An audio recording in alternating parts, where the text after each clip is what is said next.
അതിൽ ഇതെഴുതിയ ആളുടെ പേരുണ്ട്, ഇതിൽ വരികളുടെ എണ്ണമുണ്ട്. അത് ഗസലിൻ്റെ പ്രത്യേകതയാണ്, അത് മറ്റ് കവിതകളെ പോലെ അല്ല എന്ന് പറയാറുണ്ട്. എന്നാൽ 1607 കോഴിക്കോട്ട് ഖാദിയായിരുന്ന ഖാദി മുഹമ്മദ് കൃത്യമായിട്ട് ഇതിൽ പറയുന്നുണ്ട്, കോഴിക്കോട്ട തൂറ തന്നിൽ പിറന്നോവർ.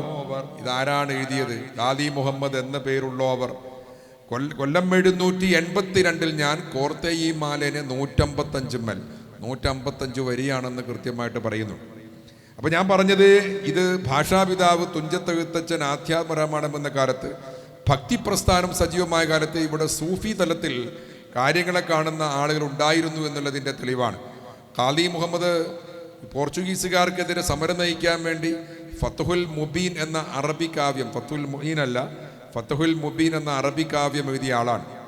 അദ്ദേഹത്തിന് ഈ മുഹ്യിദ്ദീൻ മാല എഴുതുമ്പോൾ കൃത്യമായ നിലപാടുണ്ട്.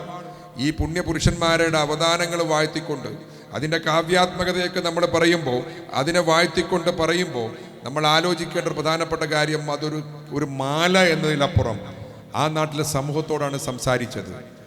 ജീവിതത്തിൽ പരിശുദ്ധി ഉണ്ടാവേണ്ടത് എങ്ങനെയാണ്, കൃത്യമായിട്ടൊരു മനുഷ്യനെങ്ങനെ ജീവിക്കണം, മനുഷ്യനെങ്ങനെ സമരം ചെയ്യണം എന്നൊക്കെ കൃത്യമായി ഇതിൽ നിന്ന് പ്രചോദനം ഉൾക്കൊണ്ടാണ്. ചരിത്രത്തിൽ പറയുന്നുണ്ട്, കനോലി സാഹിബിൻ്റെ വധുവുമായി ബന്ധപ്പെട്ട് തലേ ദിവസം നടന്ന ഗൂഢാലോചനയ്ക്ക് ശേഷം മുസ്ലിങ്ങളെല്ലാം മുഹ്യിദ്ദീൻ മാല ആലപിച്ചിരുന്നു എന്ന് പറയുന്നുണ്ട്. 921 ഓഗസ്റ്റ് 26 ചരിത്ര പ്രസിദ്ധമായ പൂക്കോട്ടൂർ സമരത്തിന് അടിവെച്ചണിയായി നീങ്ങുന്ന സമരയോദ്ധാക്കൾ ആവേശപൂർവ്വം മുഹ്യിദ്ദീൻ മാലയും ബദർ പടപ്പാട്ടും ബദർ മൗലൂദും സ്ത്രീകളും കുട്ടികളും ഹിന്ദുക്കളും മുസ്ലിങ്ങളും അവർക്ക് ആവേശമായി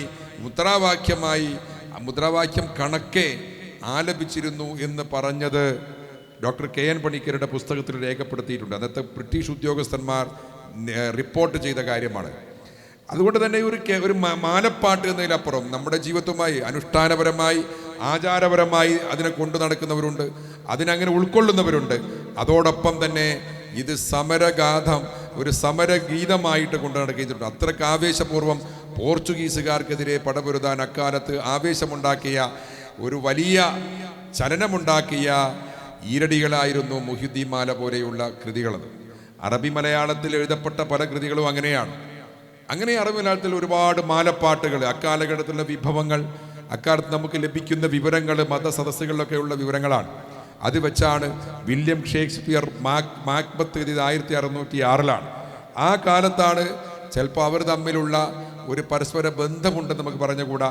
സ്വാഭാവികമായി ഉണ്ടായ ഇങ്ങനെ ലെജൻഡുകളായ ആളുകൾക്കുണ്ടാവുന്ന ഒരു വലിയ മനസ്സാണ് ഒരുപോലെ പ്രവർത്തിക്കുക എന്നുള്ളത്.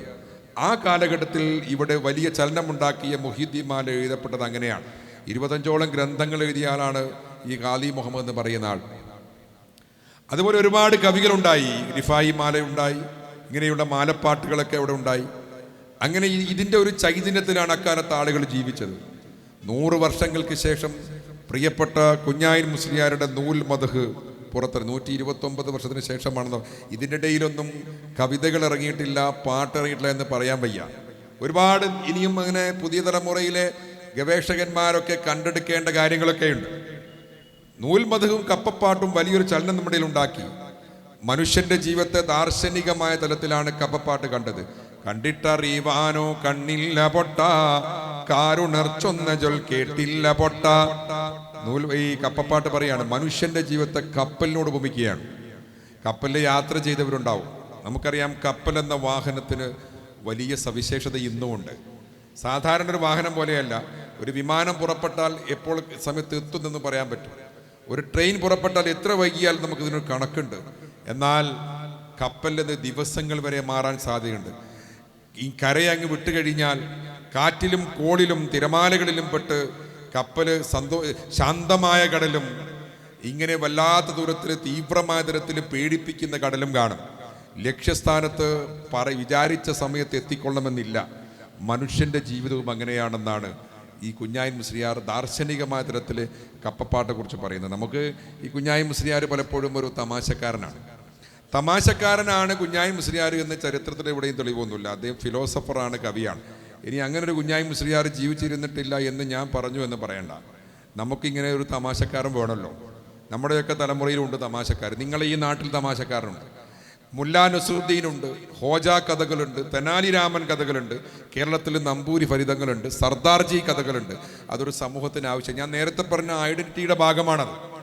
നിങ്ങളുടെയൊക്കെ നാട്ടിൽ അങ്ങനെയൊക്കെ എത്ര തമാശകൾ. ഒരാൾ മരിച്ചു പോയാലും അയാളെക്കുറിച്ച് തമാശകൾ ഇങ്ങനെ പറയും. എൻ്റെ നാട്ടിലും ഉണ്ട് തമാശ മാപ്പിളമാർക്ക് ഫലിതമുണ്ട്. അതൊരു സമൂഹത്തിന് ആവശ്യമാണ്. അതുകൊണ്ട് നമുക്കൊരു കുഞ്ഞായൻ മുസ്ലിയാരുടെ, ഈ കുഞ്ഞായൻ മുസ്ലിയാരുടെ കഥകൾ വേറെ തരത്തിൽ വേറെ ചില നാടുകൾ നമ്മൾ കാണാറുണ്ട്. അതുകൊണ്ടാണ് ഞാനത് പറഞ്ഞത്. പക്ഷേ അദ്ദേഹം ഫിലോസഫറാണ്. മന്നവരെ മതി ഉത്തവരെ മണിമുത്തിലുദിത്തവരെ നൂൽ മധുഹൃദയം പ്രവാചക പ്രകീർത്തന കാവ്യം എഴുതിയിട്ടുണ്ട്. തുടർന്നാണ് മാപ്പിളപ്പാട്ടിനും മാപ്പിള സാഹിത്യത്തിനും ഏറെ ഉണർവുണ്ടാക്കി മഹാകവി മോയിൻകുട്ടി വൈദ്യരൊക്കെ ഉണ്ടാവുന്നത്. മോയിൻകുട്ടി വൈദ്യർ 1852 ജനിച്ചത്. 1892 മരിച്ചു. 40 വർഷം ജീവിച്ചു അദ്ദേഹം. ഇങ്ങനെ ഒരു ഇതിഹാസ കവി നമ്മുടെ ഇടയിലേക്ക് ഉണ്ടാക്കിയ ചലനം ചെറുതല്ല.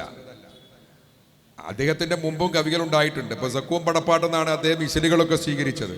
അദ്ദേഹത്തിൻ്റെ സമകാലികരായ കവികളുണ്ട്. പക്ഷെ അദ്ദേഹം വളരെ മനോഹരമായി ഇതിനൊരു ചിട്ടവട്ടമൊക്കെ ഉണ്ടാക്കി. 40 വയസ്സിനുള്ളിൽ വലിയ അത്ഭുതം ഉണ്ടാക്കി. മണിപ്രവാള ശൈലിയിൽ പാട്ടുകൾ എഴുതി. എല്ലാ ഭാഷയിൽ നിന്നും വാക്കുകൾ എടുത്തുകൊണ്ടാണ് അദ്ദേഹം പാട്ട് എഴുതിയത്. ഇപ്പോൾ ഇപ്പോഴും ട്രഡീഷണൽ മാപ്പിളപ്പാട്ടിൻ്റെ പേരിൽ മത്സരവേദികളിലൊക്കെ മോയിൻകുട്ടി വൈദ്യരെ അനുകരിച്ചാണ് നമ്മൾ പാട്ട് ചെയ്തത്. ആ കാലഘട്ടത്തിലെ ഒരു രീതിയായിരുന്നു ഇത്. എത്ര മനോഹരമായിട്ടാണ് എല്ലാ ഭാഷയിൽ നിന്നും വാക്കെടുത്ത്. ഇപ്പൊ പുറപ്പെട്ട പുജാഹിലുടൻ കിബുർ പൊങ്കിയലുന്തിലിബാസ് ജമീന്ത് പുതുമാകസവിട്ടുകൾ ബൈത്ത് ഹരീറുമുടുത്തിടവേ മിക മികവായ പട്ടുകള ഉളമേൽമ ചട്ടകളും അരനാട ചൊട്ടികളും പല പണി പുതുവായെടുത്തൊരു ഹാത്തം വിരൽക്ക് പതിത്തിടലായി. ഈ ഒരു ചെറിയ വരിയിൽ ഈ ഒരു പാട്ടിൽ എത്ര ഭാഷ ഉണ്ട്. പുറപ്പെട്ട അബുജാഹിൽ മലയാളമുണ്ട്, കിബർ അറബിയാണ്, പൊങ്കി എളുന്ത് തമിഴാണ്, ലിബാസ് വീണ്ടും അറബിയാണ്. വൈദ്യർ പേർഷ്യൻ ഭാഷ പോലും ഉപയോഗിച്ചിട്ടുണ്ട്, ഇംഗ്ലീഷ് ഉപയോഗിച്ചിട്ടുണ്ട്. 40 എന്നൊക്കെ അദ്ദേഹത്തിൻ്റെ ഒരു പാട്ടിലുണ്ട്. 40 അങ്ങനെ ഒരു സ്വാതന്ത്ര്യം ഉണ്ടായിരുന്നു. എത്ര മനോഹരമായിട്ടാണ് പ്രാസ നിയമമൊക്കെ പാലിച്ച് അദ്ദേഹം പാട്ടുകൾ എഴുതിയത്. അദ്ദേഹം 18-ാമത്തെ വയസ്സിൽ ഏതാണ്ട് പാട്ട് എഴുതി തുടങ്ങി. 20-ാമത്തെ വയസ്സിൽ ഹുസ്നുൽ ജമാൽ എഴുതി. ഹുസ്നുൽ ജമാൽ ഒരു പ്രണയകാവ്യമായിട്ടാണ് നമ്മളൊക്കെ കൊണ്ടാടുന്നത്. പക്ഷേ പുതിയ കാലത്തെ പൊന്നിയൂർക്കുളം ബാപ്പു സാഹിബ് വരെ പറഞ്ഞിട്ടുണ്ട് അതൊരു സൂഫി കാവ്യമാണെന്ന്. സാധാരണ നമ്മുടെ ഈ പ്രണയകാവ്യം എന്നൊക്കെ പറഞ്ഞാൽ ഇപ്പോൾ കാമുകനും കാമുകിയും തമ്മിൽ എത്ര പ്രണയഗാനങ്ങളുടെ ലോകത്താണ് നമ്മളിപ്പോൾ ജീവിക്കുന്നത്. പ്രണയിക്കാനും ഒരു സൗന്ദര്യമുണ്ടെന്ന് നമ്മളെ പഴയ ആളുകൾ പഠിപ്പിച്ചിട്ടുണ്ട്. അതുകൊണ്ടാണല്ലോ പഴയ കാലത്ത്, ഞാൻ അതിനെക്കുറിച്ച് എൻ്റെ വിഷയം മാറിപ്പോകും. ഇപ്പോൾ എന്മലേരെ നമ്മളെല്ലാം രാജ്യക്കാരല്ലേ. പണ്ടൊക്കെ ഈ മാപ്പിളമാരുടെ ഇടയിലൊക്കെ എൻ്റെ കുട്ടിക്കാലത്ത് ഞാൻ കേട്ടിട്ടുണ്ട്, നിങ്ങൾ ഏതാ രാജ്യം എന്ന് ചോദിക്കും. എൻ്റെ നാട്ടിൽ നിന്ന് 5 കിലോമീറ്റർ അപ്പുറം പൂനൂരുള്ളവനെ ഇളയറ്റിൽക്കാരനെ കണ്ടാൽ നിങ്ങൾ ഏതാ രാജ്യം എന്ന് ചോദിക്കും. അതിൻ്റെ അർത്ഥം പാകിസ്ഥാനാണോന്നല്ല, നേപ്പാളാണോന്നും അല്ല. അത് മാപ്പിളമാരുടെ ഒരു ഭാഷയാണ്. അത് പാട്ടിൽ പറയാണ്, എന്മലേരെ നമ്മളെല്ലാം രാജ്യക്കാരല്ലേ, ഏതിനും മുട്ട് വരുത്ത എന്നൊരു വിചാരവും സന്തോഷവും നിനക്കില്ലേ, എന്തു വേണം എനിക്കനിക്കാതൊക്കെയും തന്നോളാ, ഏതിനും മുട്ട് വരുത്താതൊപ്പരം നിന്നോളാ. ഈ ഏത് വിഷയത്തിനും ഞാൻ എൻ്റെ കൂടെ ഉണ്ട് എന്ന് പറഞ്ഞ അപ്പുറമുള്ള ഒരു ഓഫറൊന്നും ഒരു കാമുകൻ കാമുക്ക് നൽകേണ്ടതില്ല. അന്ന് അങ്ങനെ മതി. നമ്മളെ കാലം ഇപ്പോൾ ഞാനൊക്കെ എൻ്റെയൊക്കെ കോളേജ് കാലത്താണ് 100cc ബൈക്കും അതിലൊരു പൂജാപട്ടും വേണമെന്നൊക്കെ ഞങ്ങളൊക്കെ കോളേജ് പഠിക്കുന്ന കാലത്ത് അതാണ്. ഇപ്പോൾ അങ്ങനെയല്ല, പലതരത്തിൽ മാറി. ഞാനതിനെ കുറ്റപ്പെടുത്തുകയല്ല. പക്ഷേ കേവലം ഒരു പ്രണയമല്ല ഹുസ്നുൽ ജമാൽ എന്നാണ്. കാരണം ഒരു പ്രണയത്തിന് ഹുസ്നുൽ ജമാൽ അതിനൊരുപാട് ചരിത്രം ഞാൻ പറയുന്നില്ല. ബദറുൽ മുനീറും തമ്മിൽ വേർപെടുന്നു. അവർ 2 വടിക്ക് ഈ മന്ത്രികുമാരനായ ഇവനെ തുറുങ്കിലടക്കുന്നു. ഹുസ്നുൽ ജമാലിൻ്റെ കൂടെ ഒളിച്ചുകൂടുന്നത് അബൂ സയ്യാദ് എന്ന മുക്കുവൻ പറഞ്ഞു കൊടുക്കുന്നു, മത്സ്യക്കച്ചവടക്കാരൻ പറഞ്ഞു കൊടുക്കുന്നു. അങ്ങനെ ഈ മന്ത്രി പേടിച്ച് മകനെ തുറുങ്കിലടക്കുന്നു. ഈ മത്സ്യക്കച്ചവടക്കാരൻ അബൂ സയ്യാദ് ഹുസ്നുൽ ജമാലിനെ കൊണ്ടുപോകുന്നു. അവർ തമ്മിൽ പിന്നെ കാണുന്നത് ഒരു യാത്രയാണ്, പരസ്പരം കാണാൻ. ആ പരസ്പരം കാണാനുള്ള യാത്രയിൽ നിങ്ങളത് പരിശോധിച്ചു. ബദറുൽ മുനീർ എത്ര കൊട്ടാരത്തിൽ അന്തി ഉറങ്ങുന്നുണ്ട്, എത്ര സുന്ദരികളെ കാണുന്നുണ്ട്. സാധാരണ ഒരു പ്രണയത്തിൽ അങ്ങനെ ഉണ്ടാവും. അവസാനം ഇത് തീർന്നൊരു ഭാഗമുണ്ട്. ഉസ്മാൻ ജമാൽ ഇവർ തമ്മിലുള്ള കല്യാണത്തിന് അതിനു മുമ്പ് അവർ കണ്ട എല്ലാ തരുണീമണികളും രാജകുമാരികളും ഒരുമിച്ച് കൂടും, ഒന്നായിട്ടാണ് കല്യാണം. ഇത് സാധാരണ ഒരു പ്രണയകാവ്യത്തിലില്ല. യഥാർത്ഥത്തിൽ ഇതിനെക്കുറിച്ച് ആലോചിക്കുന്ന പറയുന്നത് സത്യത്തിൻ്റെ പൊരുൾ തേടിയുള്ള യാത്രയാണ്.